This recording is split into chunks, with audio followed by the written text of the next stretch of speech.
the rose, which made it nice for me.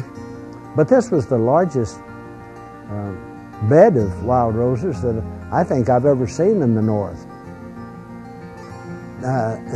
It's pretty well all over the north. And they're very fragile. They won't last long.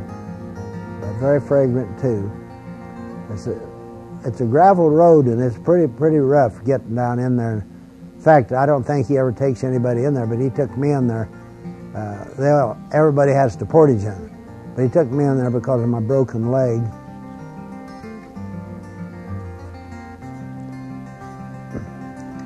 He leaves the trolling motor in there, and he carries a battery in when he goes in. And that's no small chore either when you go in that portage.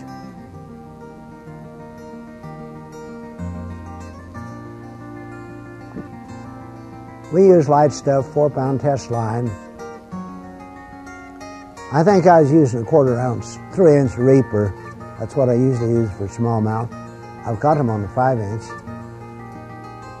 We caught some big old crappie. My son-in-law had one I think weighed 2.5 pounds.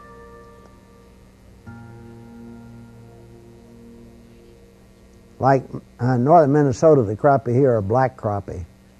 There you can see the reaper in that smallmouth mouth. We don't use anything but single hook baits up there. I don't like to use a treble hook.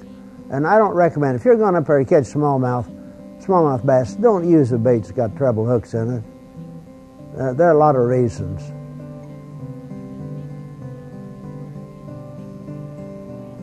I don't know whether I have time. Maybe I'll have time to state a few of them. Number one, I don't like to teach the young kids, 8 to 14, 15, to fish with a bait with treble hooks on it.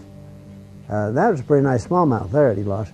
And they go down to the dock. Maybe you got a dock right back of your house, and one of them slaps the other one up the side of the head with the treble hook bait, and you got to take him into the hospital. If he's got a single hook bait, you don't have to. He said, yeah. He said, that guy, I released him. That's a professional release.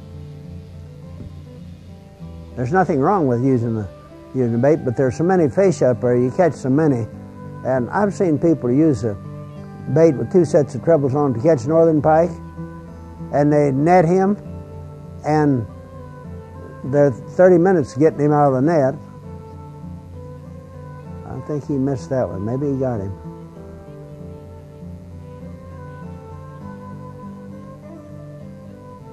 Another thing, you take in Manitoba now, they've got a barbless hook regulation for all things.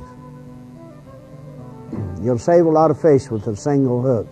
You can catch them on spinner baits, you can catch them on, and you can cut the hooks off the treble hook if you want to.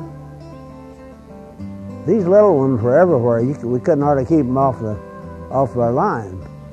I think the little ones were getting it before we could get to the big ones. But they're a great fish. We didn't keep any of them. And I wish you could have seen the big crappie we come out of here. If you go up there, if you can, get him to take you into that place one day, or for a half a day. Young's Wilderness Camp, Nestor Falls, Ontario.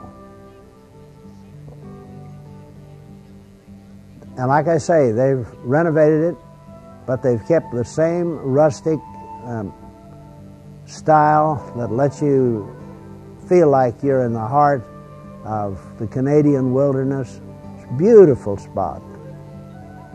In fact, the road from International Falls to Kenora is more like you'd expect Canada to be. People who drive up to Winnipeg and